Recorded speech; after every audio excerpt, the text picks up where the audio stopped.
Hello viewers, welcome to my channel Civil Engineering Studies. Today we are going to discuss about earthen dam. So basically the dam is most aged dam. It is the most ancient type of embankment dam, and it is mainly constructed from natural materials, say whichever may be available in the site, generally made up of natural materials available at a particular site, the site where dam is going to be constructed. Earlier, the cost of the dam was high. Since earlier there were no machines for carrying the soil or materials, so there is a problem of carrying of materials or from one place to another. There were no well advanced equipments. So earlier the cost of the dam, so labor cost is one main factor earlier. So earlier the cost of the dam was high, but due to enhanced technology, as you can see that there are many nowadays, many carrying in the materials which is to be carrying to the dam side. Many materials carrying equipments have been developed. For example, say AGV, automated guided vehicle, or conveyor belts, or silos, or stackers. There are very trucks. So there are different types of materials available. So due to enhanced technology, cost of carrying and laying reduced. So earlier the cost is high, but nowadays cost is reduced and can use less skilled labor. So due to enhanced technology now, labor, the number of labors also reduced. So it will require less skilled labor also. Now, types of earthen dam. There are basically three types of earthen dam: homogeneous embankment type, zoned embankment type, and diaphragm type. So what is homogeneous embankment type? From the name itself, it is explainable that homogeneous embankment type is that where there is only particular one type of material is available at a particular site. Means जिस site पे हम construct करने जा रहे हैं हमारे यहाँ dam पे, तो इस साइट पे सिर्फ एक ही टाइप के मटेरियल अवेलेबल है, से सिर्फ क्ले अवेलेबल है या फिर सिल्ट अवेलेबल है। तो पर्टिकुलर कोई एक टाइप का जो मटेरियल हमारे पास वहाँ अवेलेबल है जिससे कि हम पूरा डैम को बनाने जा रहे हैं, उसको हम लोग कैसे डैम बोलते हैं? Homogeneous embankment type. So here इसका कंस्ट्रक्शन कैसे होता है या फिर कैसे टाइप का डैम होता है? फर्स्ट, ये जो हम यहाँ डैम देख रहे हैं इसमें क्या होता है कि homogeneous material is present, only one type of material is present which is economically available. और इसीलिए क्या होता है, ये low to moderately high type of dam के लिए ही यूज़ किया जाता है। ये लार्ज टाइप ऑफ डैम के लिए यूज़ नहीं किया जाता है। क्यों नहीं किया जाता है? क्योंकि पर्टिकुलर एक टाइप के मटेरियल से हम इसका सीपेज, परमिएबिलिटी एक्सेट्रा सब कुछ का जो फैक्टर्स है जो कि इस डैम की स्टेबिलिटी को इफेक्ट कर सकता है, वो उसको हम लोग नहीं रोक पाते। ठीक है, इस पर्टिकुलर एक टाइप के मटेरियल से हम इस डैम को एकदम हाईली स्टेबल नहीं कर सकते। इसीलिए ये सिर्फ लो और मॉडरेट टाइप ऑफ डैम के लिए ही यूज़ होता है। इसको हम लोग लार्ज डैम के कंस्ट्रक्शन में नहीं यूज़ कर सकते।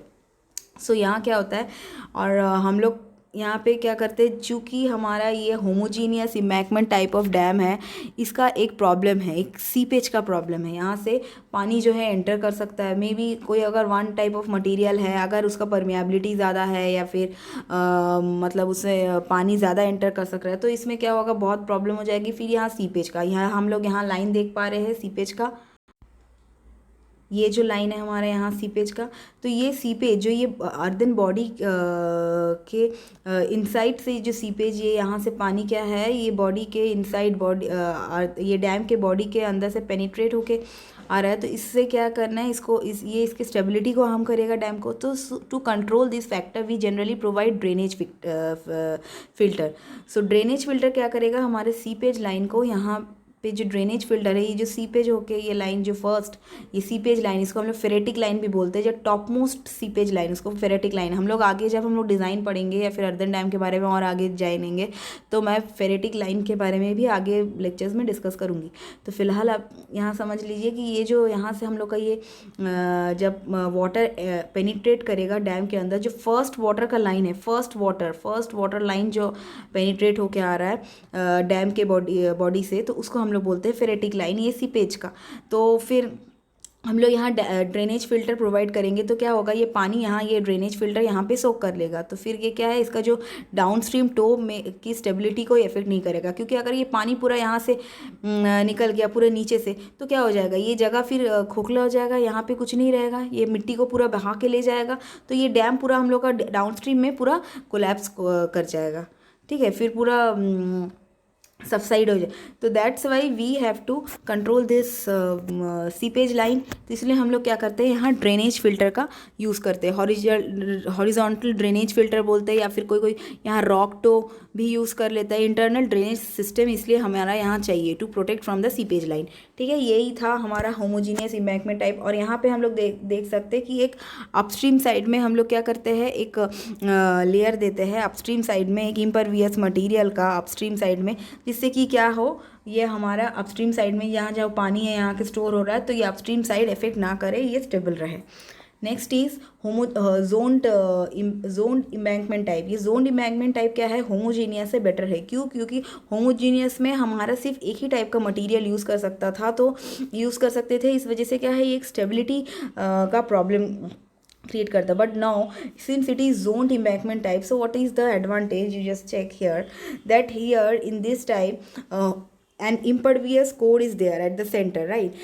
So impervious core is there, and beside impervious core this is transition filter, impervious core, transition core, and then next is pervious outer zone. So impervious core is generally the core which is made up of, generally it is made up of clay, but clay हम लोग हमेशा use नहीं करेंगे, क्योंकि clay अगर ज़्यादा highly अगर हमारा क्ले क्या कर सकता है, श्रिंक हो सकता है, स्वेल्स हो सकता है too much if it is highly impervious. तो क्ले जो है ना वो फिर श्रिंक और स्वेल हो सकता है, तो क्ले का हम लोग यहाँ यूज़ नहीं करेंगे। हम लोग क्या यूज़ करेंगे, क्ले के साथ सिल्ट ऐड कर सकते हैं, सिल्ट, या फिर समटाइम्स क्या कर सकते हैं, फाइन सैंड से क्ले के साथ मिक्स करके, क्ले विथ फाइन सैंड, ऐसे मिक्स करके हम क्या करते हैं, यहाँ इम्परवियस कोर बना रहे।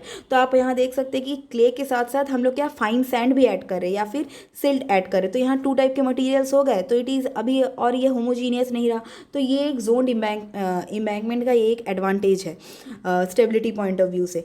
तो हम लोग क्या कर सकते हैं, तो यहाँ इम्परवियस कोर हो गया, उसके बाद फिर ट्रांजिशन कुछ भी, जब लेयर इम्परवियस से परवियस ये लेयर जाने के लिए क्या होता है, एक बीच में ट्रांजिशन लेयर देना ज़रूरी है, due to what, due to resist the permeability. Otherwise क्या होगा, नहीं तो इसका प्रॉब्लम हो जाएगा, यहाँ पाइपिंग हो सकता है। अगर पानी चूँकि परवियस है, यहाँ से वाटर पेनिट्रेट होकर आ सकता है, पर ये तो इम्परवियस है।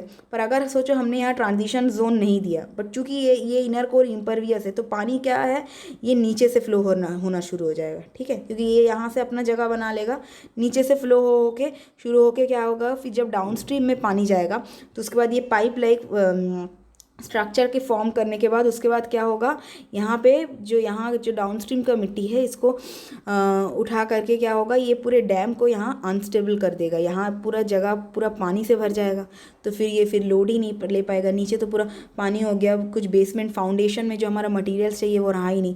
Okay, so that's why to resist this problem हमारा क्या है, यहाँ ट्रांजिशन लेयर देना पड़ता है। ठीक है, एक परवियस जोन से इम्परवियस जोन की तरफ जाने के लिए, जिससे क्या है, ये जो पाइपिंग का जो प्रॉब्लम है ये क्रिएट ना हो।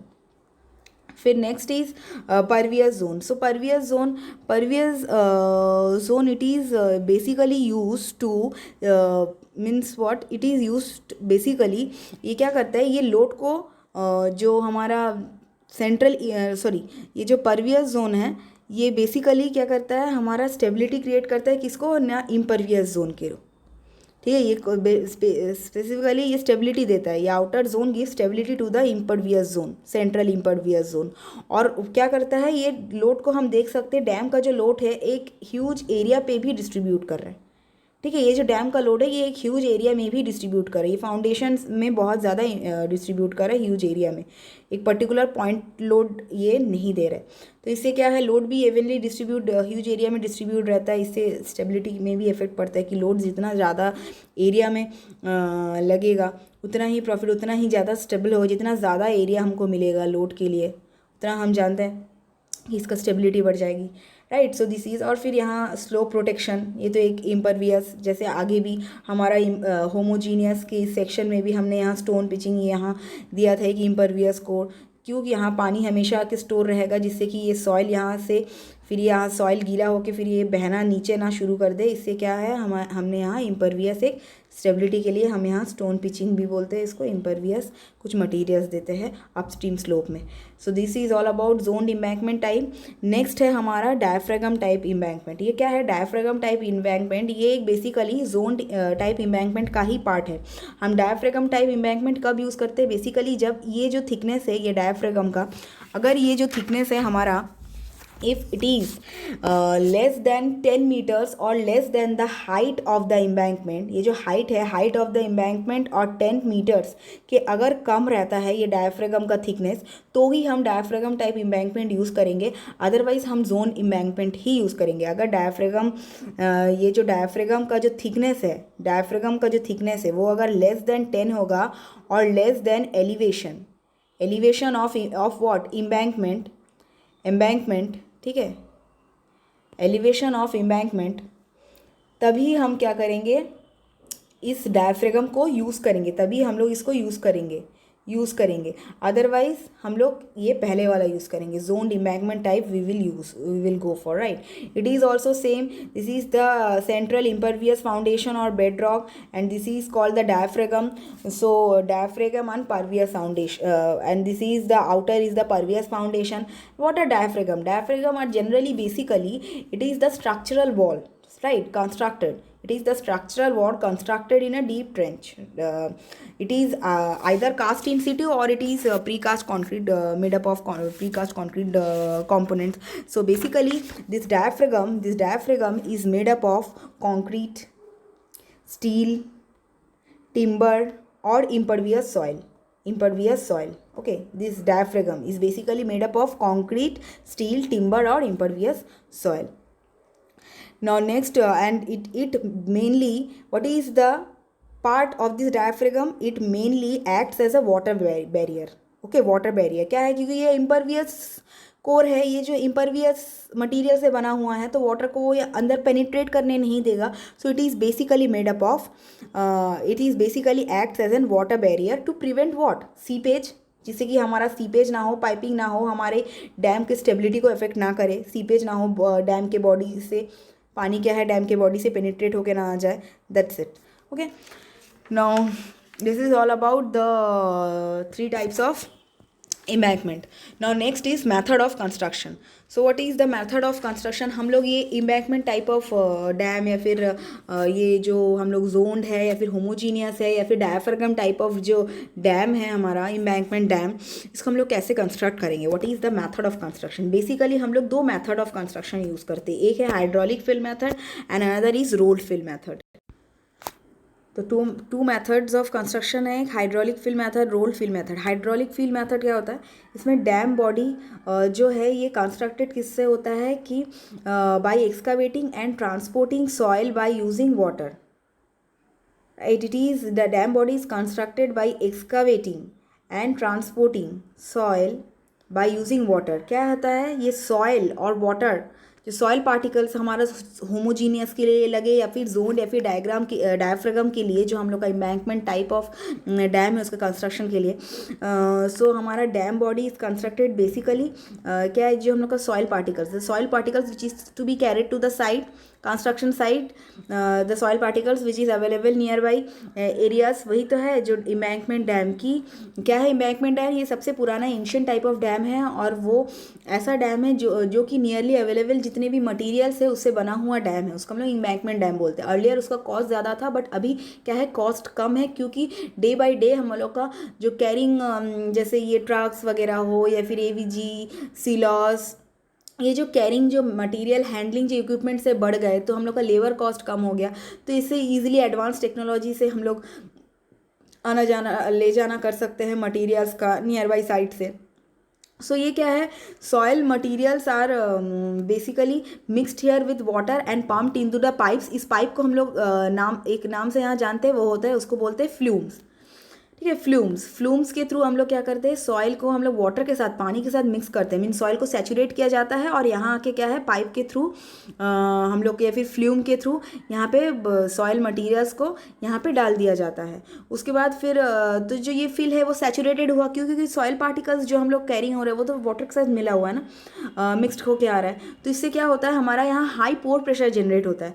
तो हाई पोर प्रेशर के वजह से हम लोग जब सॉइल में कंपैक्शन कंसोलिडेशन पढ़ते हैं तो क्या करता है, हमको पता होता है कि पोर प्रेशर जो है वो डे बाय डे ही जाता है, वो एकदम तुरंत सारे पानी निकल नहीं जाते। तो इससे क्या होता है, यहाँ पे इस डैम का एक ही प्रॉब्लम कि ये लॉन्ग पीरियड के लिए ये सेटलमेंट होता है, susceptible to settlement over long period, क्योंकि जो हम लोग का soil particles it is mixed with water and carrying to the side saturated soil particles, ये एक डिसएडवांटेजेस है। तो ये वाला जो मेथड है, hydraulic feel method, now days बहुत ही कम यूज़ होता है, या फिर जनरली हम लोग इसको इग्नोर ही करते हैं। इसके वजह से क्या है, इसका एक इस प्रॉब्लम को ओवरकम करते हुए नेक्स्ट मेथड आया, उसको हम लोग बोलते हैं रोल्ड फील मेथड। तो रोल्ड फील मेथड क्या है, the embankment is basically constructed by placing suitable materials, इसको हम लोग प्लेस करते हैं, सुटेबल मटीरियल्स को एक लेयर में प्लेस किया जाता है, और layer generally 15 to 30 centimetre height का होता है, and compacting them with rollers, एक लेयर, सोचो हमने एक लेयर को यहाँ प्लेस किया, उसके बाद रोलर से इसको हमने यहाँ कंपैक्ट किया, फिर एक और रोलर को मीन्स लेयर को प्लेस किया, उसके बाद फिर एक कंपैक्ट किया, और ये लेयर टू लेयर का डिफरेंस कितना होता है, 15 to 30 सेंटीमीटर। ओके, सो ये जो रोलर है, पहले इसको हम लोग कंपैक्ट करते हैं, जिससे क्या होता है, इसके बीच में जो जितने भी वॉइड्स है या फिर खाली जगह, ये अच्छे से बिल्कुल कंपैक्ट हो जाएगा यहाँ का soil, there will be less minimum number of minimum voids present here, minimum से मिनिमम गैप होगा पार्टिकल्स टू पार्टिकल्स के बीच में। तो इससे क्या होगा, फुल्ली कंपैक्ट होने की वजह से इसका स्टेबिलिटी हाई होगी, right? So this is the process which is used. The moisture content of the soil field must be properly controlled. ये जो भी moisture content है इस soil field का, ये properly controlled होना चाहिए, इसमें ज़्यादा moisture content नहीं होना चाहिए, नहीं तो पहले के जैसा फिर ये मेथड का प्रॉब्लम, अगर moisture content हुआ, soil saturated हुआ, तो लॉन्ग टर्म क्या होगा, सेटलमेंट होते रहेगा, तो दिन के दिन सेटलमेंट होगा, तो फिर तो डैम सेटल होते जाएगा, फिर collapse. Then compaction of coarse gravel cannot be done by obviously rollers, it will done by vibrating equipments, क्योंकि ये कोर्स ग्रेवल्स है, कोर्स पार्टिकल्स को हम लोग रोलिंग से कभी कंपैक्ट नहीं कर सकते, उसके लिए क्या होता है, वाइब्रेटिंग इक्विपमेंट्स का यूज़ किया जाता है। इस टेक्निक से हमने इस मेथड को प्लेस किया जाता है। So this is all about rolled feel method. So this is today's topic. We have studied about what is embankment dam and what are the types of embankment dam and what is the method of construction of embankment dam. And next classes we will discuss about failures, then seepage control, then design of embankment dam. So thank you dear all. If you like my videos, please do if you like my videos, then please do share my video and press the bell icon for my upcoming videos, and please do subscribe my channel. Thank you.